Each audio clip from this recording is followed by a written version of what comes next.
Kate Gallego is the mayor of Phoenix, Arizona, and the chair of the Jobs, Education, and the Workforce Committee for the Conference of Mayors. The Conference of Mayors is one of the greatest conferences of really interesting innovators in urban arenas that I know, and I'm really thrilled that she is here and others will be here for this forum today. She's been an advocate of transportation and micromobility in her city. She's also made sustainability a priority for her administration. Mayor Gallego, it's great to see you in person. Look, I'm fascinated by mayors because you folks are getting things done while we sit paralyzed frequently in Washington. But I want our audience to understand what a mayor's world is. And as you look at your dashboard of what matters in the city and in your time there, what needles you're trying to move, tell us what some of the top 3 or 4 big things are. Absolutely. So we are very much still fighting COVID, making sure that the city does our part in getting test kits and vaccinations out. We're also trying to take advantage of the fact that we're going through a sea change in our economy, and how can we make sure Phoenix is at the leading edge of clean technology and advanced technology, particularly semiconductors, bioscience, and transportation investments are happening right now. We need a lot of semiconductors right now. I mean, semiconductors are in short supply. They say that's one of the big drivers of inflation. Is Phoenix going to solve that for us? We are planning to do our part. My biggest economic development announcement as mayor occurred at the height of COVID. And it was TSMC, who makes the semiconductors that go in your iPhone, announcing they were going to invest $12 billion in Phoenix. So that was a huge relief for us. We want to be a global city, and the fact that we could still have that type of global investment in our community was exciting. We have our community colleges, all hands on deck, getting the workforce ready, as well as our university system. We have a small city right now building semiconductor fabrication in Phoenix, everything from their own cement plant to some of the largest cranes anywhere in the world. Amazing. Well, one of the other areas that I know is on your dashboard, you're thinking about it, as we've talked about it before, is sustainability, resilience. I mean, you have like a heat mitigation director. I think you have one of the first in the country. If I'm getting that right, you can probably counsel me on that. But as you kind of look at dealing with climate, dealing with how you build an environmentally responsible and sustainable transportation infrastructure, what are some of the big bets you're making? So we are the first city in the nation to have a permanent part of government that's in charge of heat. What we said is we have to have all hands on deck, and we need a way to coordinate an effort to adapt to heat. We are trying to do cutting edge solutions where we have the most innovative buildings that are really thinking about heat, but also traditional tools like planting trees. We're changing the pavement in Phoenix. We have a cool pavement program that doesn't absorb as much heat. And we just, again, want to be on the leading edge. If you're a company that has a solution that needs to be deployed, we want you to think of Phoenix, and we have a partner to help you do that. I mean, another piece of this, which you and I have talked about, is when you look at communities and you're trying to sort of address, I mean, we have real serious problems in this country, and I'm sure Phoenix has an edge of this, of inequality, different opportunity for different communities. And if you get right at it, transportation options are often a very key piece of it. And I've just been looking at your transportation plan, which is pretty mammoth of this. Can you run through some of the things you're looking at in public transportation and how you're going to try and help people get to the jobs and where they're at?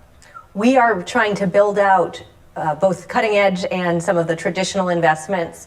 We have a light rail system, and we got the first major grant of the Biden administration to expand that. It's helping us revitalize some of the shopping malls that were not doing quite as well during COVID. And as soon as that infrastructure investment happened, the private sector stepped up and said, we're going to make huge investments right along the route. We're also trying to look at electric vehicles and how we can make sure that they serve our entire population. We have a robust citywide effort, and we're actually sometimes called the Electric Valley because of the concentration of companies in the greater Phoenix area. But is there a rideshare model where electric vehicles can become more accessible to our residents? And how do we make sure they're ready for the jobs? Right. We have partnered also with our community college on electric vehicle. So what you said is really important. So part of the Biden infrastructure plan money has already reached the city of Phoenix, and you've already deployed that with expanded transportation options. I mean, I had not heard yet that the money had flowed, so it's very interesting to me. I mean, do you see it, that huge bill, $1 trillion bill, came in basic on infrastructure, that's already helping you? So the grant we received to expand our light rail, we had applied before the bill passed, but we received formula funding for our airport, for our transit system, and other investments. For some of the most cutting edge programs, we still have to apply. And I also know that you're a hero of micromobility. Tell us about micromobility. Well, we are trying to make sure that you can get throughout our city, and it's really micromobility is a force multiplier for us. So if you can get to our light rail station, and then how do we get you all the way to your destination? So we're really trying to work with industry to make sure we're organized about how to deploy it, and also we want to see multiple different modes. There's some people for whom So they're like bicycling bikes. makes sense, right? Yeah, bikes and scooters, and I mean, I don't know all the little micromobility options. I see them kind of in, I live in Washington, D.C., and I see, scooters and different bikes, electric bikes, but there may be other things I don't know that are out there. But, when I'm talking to a number of these companies, Bird or, Uber and Lyft have taken over some of them, one of the things you hear a lot about are regulatory control, caps on levels. Do you find yourself in a friendly position with these transportation options, in a friendly relationship with these providers, or is it tense? We have a good partnership, so we work with them to make sure you know where you can pick up the bicycle or the scooter, and that there are certain zones. We have a great group in our downtown that really helps coordinate that as well, and we're trying to map out the need and the demand. They have a new focus on equity and making sure that not just the college students have access to these as well, and we want to be leading edge on that. We're also trying to be leading edge on autonomous vehicles. If you step outside of Phoenix City Hall right now, you will see those companies right now doing extensive mapping. If you're going to come visit us for the Super Bowl in 2023, maybe it'll be your first chance to arrive in an autonomous vehicle. That would be kind of cool. Let me ask you just a quick question about workforce, because I know that's what you're here talking the U.S. Conference of Mayors about.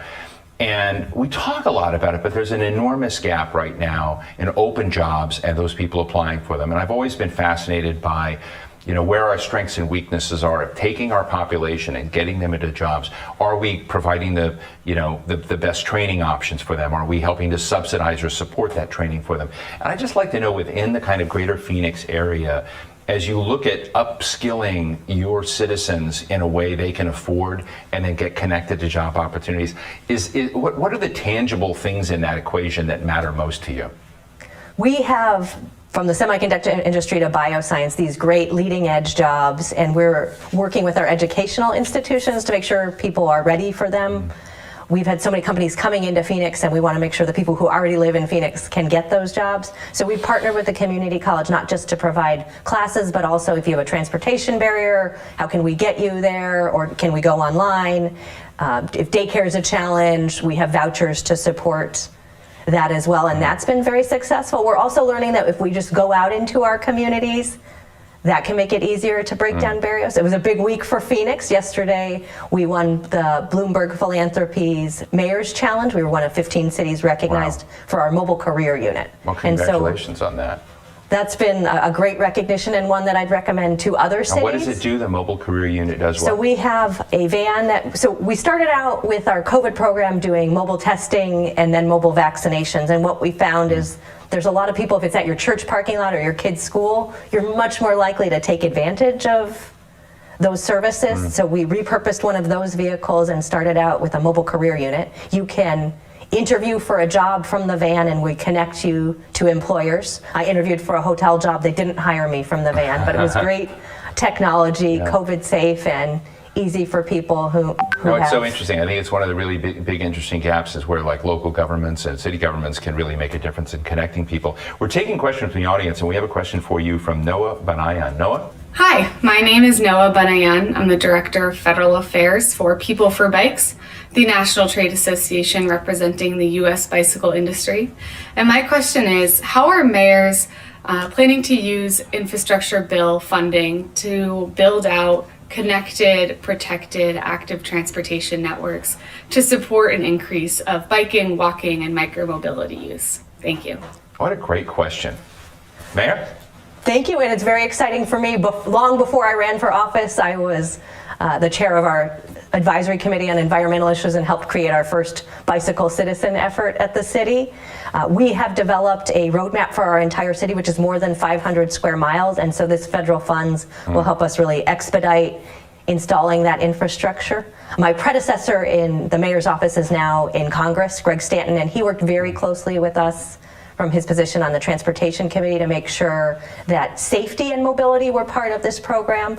It's really unprecedented to see the Department of Transportation investing in safer corridors. We have so many exciting opportunities in the city. We actually have a very large canal system that delivers water. We have more miles than Venice does, and we're hoping to partner with the federal government to create bicycle corridors along that. There's something about water in a desert that really inspires people, and people just like either exercising or getting to school or work along those. It's definitely lifted my mood hearing how well things are going in Phoenix, because when you look at the last couple of years, it's been bleak for a lot of families, a lot of folks out there. Let me just ask you, and I know Representative Greg Stanton, he's a great guy, and I'm just interested in both of you. When you sort of talk to your friends in the Biden administration, what do you think they most need to hear that they're not hearing? Or what do you think just finally, that if you had one more element of something to help not only your city, but other cities in ways that they might not be thinking about, what do you think one of those items might be? We are really trying to send a message from the U.S. Conference of Mayors that cities are innovation labs and that you ought to give direct funding to cities and let us see what we can do. We're hoping the energy efficiency and conservation block grants that were in the last, the Infrastructure and Jobs Act will really be a model, because what Phoenix needs to fight climate change is different than what Washington, D.C. needs, but we're going to have that great American ingenuity and we'll come up with solutions, some of which will spread throughout the country. So that direct partnership with cities will really get the dollars to the people. Well, thank you for sharing that. We'll make sure at least we'll do our part in helping them hear some of it. Mayor Kate Gallego of Phoenix and chair of the Jobs, Education, and Workforce Committee at the Conference of Mayors, thanks so much for joining us here and telling us about what you're doing in Phoenix. Good to be back. And now a message from our sponsor, Tableau.